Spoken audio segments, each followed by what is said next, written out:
lang, hindi ako magkasya. Mahirap bumuto kasi mababa yung upuan at malaki yung aking chan. Ayan tayo. Namiss ko yung ganitong klase ng mode of transportation. So ito yung tinatawag namin dito sa Jensen na tricycle. Ako ay pupunta sa bahay ko dahil gusto ko magtanggal ng damo doon at magbuhos ng galit at frustration. Ibisitahin ko yung bahay ko guys para naman na-motivate ako magbayad para doon. So ganito na yun. Kasi yung aking sasakyan ay naghanap buhay. So habang naghanap buhay yung ating sasakyan, huwag tayong tatamad-tamad. Let's go sa go! Samahan niyo ako ngayon guys, pupunta ako sa bahay. Tara!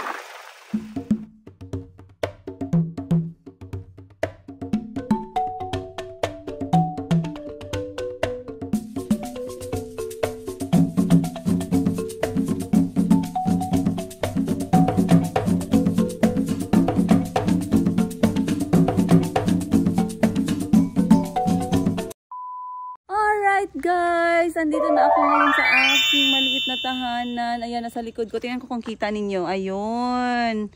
So, pumunta kami dito ng kapatid ko. Sinamahan niya ako at tinulungan niya ako dito na mag-clear ng mga ligaw na damo. Yan. Parang may galit sa damo. Kasi yung mga ligaw na damo, kailangang bunutin yan, pati yung ugat, para hindi bumalik-balik. Katulad sa ginawa ko na remember nyo, binunot ko yung ugat ng isang beses, o hindi na bumalik. Napagam. So yan, eto na siya. Unfortunately, nakalock yung bahay, so pinapa-request ko pa yung susi natin para makapasok ako sa loob. Pero good news, ang good news natin is meron na tayong kuryente. Ayan, yay! At meron na rin tayong tubig. Yay! Yahoo! So ngayon, tatanggalin lang natin yung damo sa harap tsaka sa likod para makabili na ako ng halaman at gumanda-ganda naman yan dito at makalipat tayo anytime soon. So dito ang ilalagay natin dyan sa bintana, ma'am, next week ay mga grills. Mga grills naman. Marami nga pala nagtatanong sa inyo guys, no, kung tawag nito kung nasaan to, kung may bakante pa ba. Ang dami pang, meron pang mga bakante pala. Hello! Lapit. Alright, iniwan ko muna yung aking kapatid at yung tumutulong sa akin sa bahay.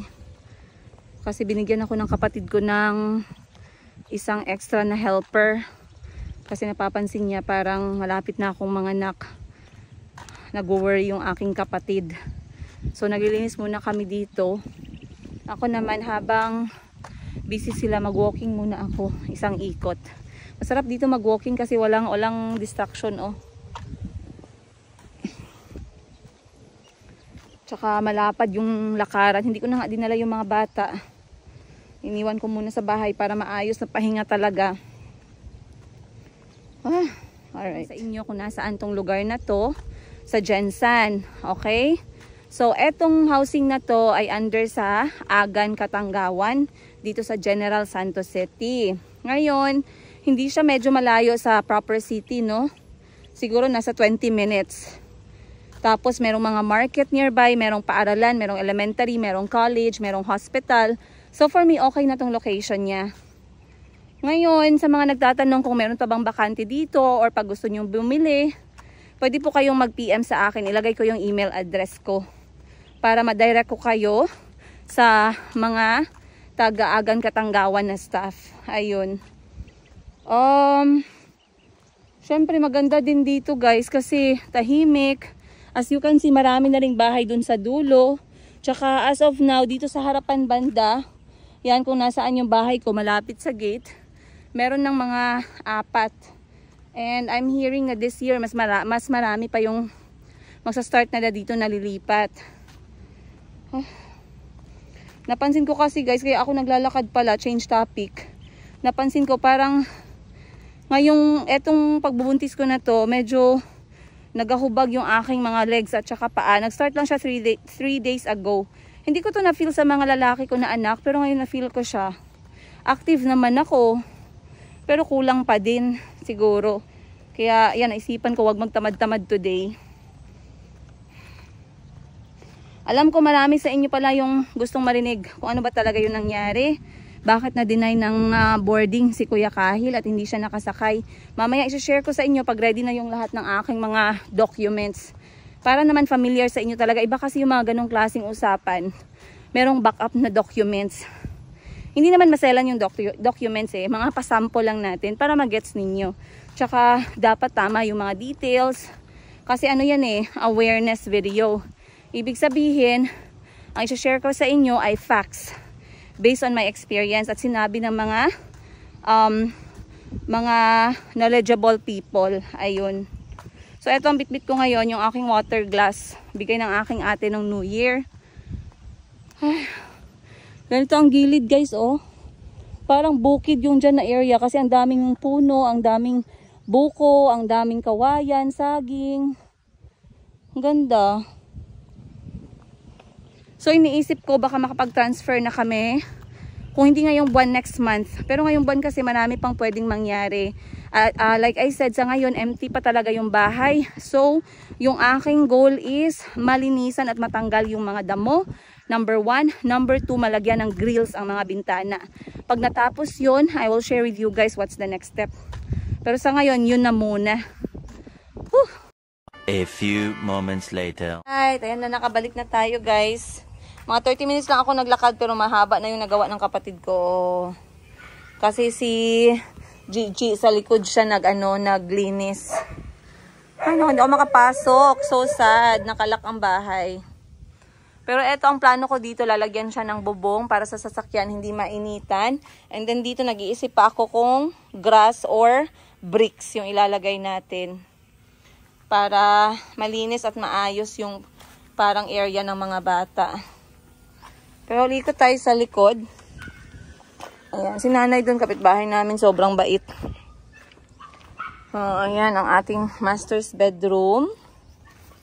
So, dito, tinanggalan na ni Gigi ng damo. Para clear. So, dito sa likod, ang plano ko dito is maglagay ng extension na room para sa dirty kitchen at saka higaan ng extra kasambahay. Once again. Uy, may tinabaho pala sila dito. Eto, tubig ulan yan guys. Tubig ulan siya. So, sana, meron pa daw space dito eh. Sabi sa akin ni nanay. Pwedeng maglagay ng extra room at saka dirty kitchen. So, masaya ako kasi ayokong magluto sa loob. At dahil mangangamoy tayo araw-araw. Tsaka mangangamoy yung mga gamit natin. So far so good. Productive yung aming araw at ako'y nakapaglakad-lakad na din. Good job.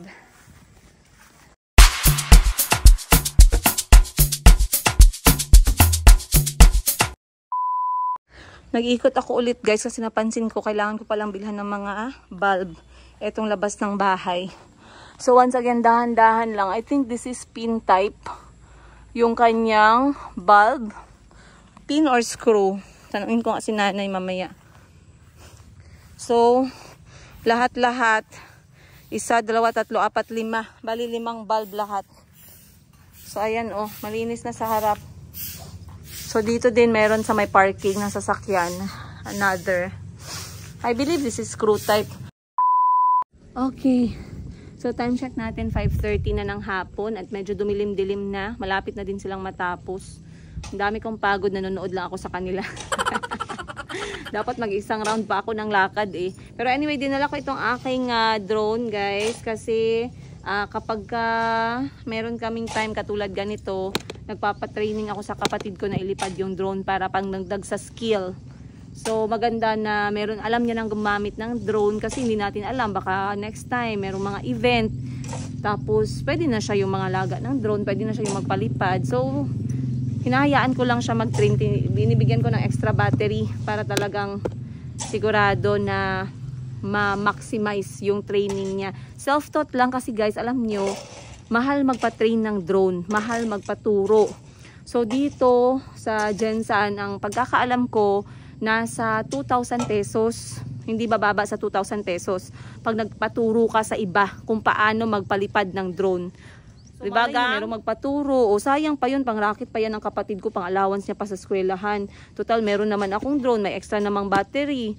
Ang importante, magsunod lang talaga sa instruction para hindi masira o hindi madisgrasya kasi sobrang mahal din talaga nito, guys. Itong drone na to. Lagi ko kayong sinasabihan na ako supportive ako sa mga skills kasi iba pa rin talaga. Walang tatalo kapag ikaw ay merong alam gawin. Maliban sa pagwaldas ng pera. So, katulad yan kay Kahil, tinuturuan ko sila, kapatid ko, tapos sinahayaan ko sila. Minsan kasi meron mga cases no, na hindi natin pinapahawak yung gamit natin, pero what's the sense? Anong mangyayari? Anong cause nun? Anong purpose nun? So ako, nakikita ko interesado yung kapatid ko, nag-e-enjoy siya habang pinapalipad tong drone, go ahead. Mamaya ang gabi, i-charge ko naman to ulit kasi sabi ko sa kanya, pag may bakante siyang oras, go, palipad ka. Basta importante, alam mo yung bawal. Like for example, yung weather, tapos yung may mga area na limited lang yung permission na magpalipad. Dapat i-check lagi yung battery para hindi bumagsak or hindi pumalpak yung pagpapalipad. Dapat maayos yung iyong landing area, dapat walang mga linya ng kuryente. So kapag yun, alam mo na yung mga basic at alam mo yung mga basic way to control the drone, lahat matututunan mo na. Eh di ba, ang pagpapalipad ng drone ay para rin yung pagmamaneho ng sasakyan. Hindi mo matututunan kung hindi mo gagamitin. So technical talaga siya, guys. So ngayon, natutunan ng kapatid ko paano iikot yung drone. Parang 360 degrees na pag-ikot. Bali, umiikot siya while umiikot din mismo yung drone. Tama ba yung pagka-explain ko sa inyo? Basta parang dalawang movement ang controller ng sabay. Ayun, wala lang. Kasi nauna na siyang natuto sa akin, guys. Dapat kasi pag nagpapalipad ng drone, confident. Eternity later. Malinsangan ang panahon, guys. Ayan. Malinsangan. So, mag-isang ikot pa ako. One more ikot pa. Para, sabi ko sa kapatid ko, dapat pagbalik ko doon, tapos na sila. Demanding. So, anyway, nagsabi nga pala ako sa inyo, sa last ko na post sa aking Facebook page, na gusto kong i-share sa inyo din pala yung mga natutunan ko sa failure, hindi naman natutunan sa failure ng marriage, pero yung natutunan ko sa aking ex-husband or sa tatay ng mga anak ko. Yes, ex-husband talaga. Kahit na wala pang finale. Pero okay lang. So anyway, gusto kong i-share sa inyo yung mga natutunan ko sa kanya sa 5 taon namin na pag-aasawa. Okay? Kasi hindi naman natin pwedeng i-deny yan. Meron talaga tayong natutunan. So, unang-una, natutunan ko sa kanya na pag nagbigay ka, huwag kang magbigay ng hindi mo gusto. Yun. Pag nagbigay ka, ibigay mo yung pinaka best o yung pinaka maganda o yung pinaka maayos o yung bagay na gusto mo. So kasi na-remember ko nung nanguha kami ng pinya sa aming garden dun sa Africa. Kumuha kami ng pinya, sobrang gaganda ng pinya, meron hindi masyadong maganda. Lahat ng magaganda, guys, na pinya, pinamigay niya. Ang natira sa amin yung yung mga parang abnormal na pinitas namin na talagang minsan, syempre ako hindi naman ako perfect, wala talagang natira sa atin na magandang pinya, binigay mo lahat. So doon niya ako sinabihan na pag nagbigay tayo, dapat yung maganda. Hindi pwedeng nagbigay ka, tapos pipiliin mo yung pangit. Kapag sa mga damit naman, sapatos, pag namimigay, kunyari namigay siya, sasabihin ko, bagong bili mo pa lang yan. Sabi niya, kaya ako nga ibibigay kasi ang ganda pa. Hindi pwedeng magbibigay tayo ng damit at sapatos na parang basahan na. So yun, natutunan ko yan sa kanya. Another na natutunan ko sa kanya is the comfort in life is equal to expenses. Okay? Sa kanya ko natutunan na kung ayaw mo ma-stress, dapat ready kang gumastos. Kasi sa Africa, guys, napaka-frustrating ng buhay doon. Minsan nakakapikon kasi yung mga serbisyo o services hindi ganun ka-efficient. Ibig sabihin, mabagal, matagal, at talagang mauubos yung pasensya mo. So, nakita ko sa ex-husband ko na kapag gusto mo, hindi ka ma-stress or komportable ka, for example, kumuha ka ng driver's license. Ngayon kung gusto mo, ayaw mo ma-stress pumila, ayaw mo mag-antay doon ng morning hanggang gabi, kakapila para sa driver's license mo, dapat ready ka gumastos. Ibig sabihin nun, alam nyo na. Dapat meron kayong extra para sa mga yung mga agent. So halos lahat ng mga document namin dalawa at ang documents ng mga anak ko simula sa passport hanggang sa visa ay talagang gumastos siya ng bongga kasi ayaw niya nang nai-stress. Ayaw niya na nagsasayang ng oras. Pero parang nagdoble yung binayaran namin compared sa kung kami mismo yung nag-asikaso. So dun ko yung natutunan sa kanya. Okay. Ang ikatatlo kong natutunan sa kanya is kung paano i-handle ang isang tao kapag frino-frustrate or inuubos yung pasensya mo. Kasi ako, minsan nawawalan din ako ng pasensya, no? Pero iba akong mag-handle kasi ng stress. Iba akong mag-handle ng galit. Iba akong mag-handle kapag naubos yung pasensya ko. For him, nakita ko iba siya mag-handle in a tahimik way. Nakita ko na meron siyang subtle way na i-handle ang isang sitwasyon or ang isang tao. And then sabi ko sa sarili ko, nung una hindi ko pa nagigets, hindi ko nakikita yung resulta. Pero nung nakita ko na at saka dinidiscuss ko sa kanya na napansin ko ganito yung ginawa mo. And then at first hindi ko makita yung end result pero it really worked. Parang ganun yung nangyayari. So kunyari, may mga tauhan kami sa tindahan namin before na hindi niya gusto. Kunyari, driver. Yung driver na yan, nagmamaneho sa akin at sa mga bata. Ngayon, pag hindi niya gusto, hindi niya sasabihin na hindi niya gusto. Hahayaan niya lang. Bibigyan niya lang ng trabaho. Hahayaan niya lang. Kasi, pag nakita niya na hindi niya gusto yung driver, hindi niya pwedeng biglaang sabihan na hindi kita gusto o hindi niya pwedeng i-handle in an ugly way kasi syempre minamaneho kami ng mga bata. So dinadahan-dahan niya lang in a sense na tahimik siyang mag-deal ng tao hanggang sa parang everything will just take its own course. Ganun ang nangyayari. Hindi ko lang alam kung clear sa inyo guys, kung ma-imagine niyo yung sinasabi ko. Ang next thing na natutunan ko sa kanya is hindi importante ang edad ng tao para mag-travel.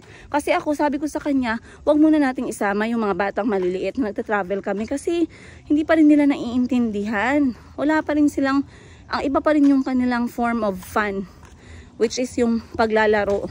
Kasi ako, sabi ko sa kanya na wag na muna isama yung mga bata sa mga biyahe kasi nga hindi pa rin nila naiintindihan. Pero doon ko na-realize kapag lagi niyang pinupush na dapat kasama lahat regardless of their age, doon ko na-realize at nagbabasa-basa din ako at doon ko nakita na meron pala talagang positive at meron talagang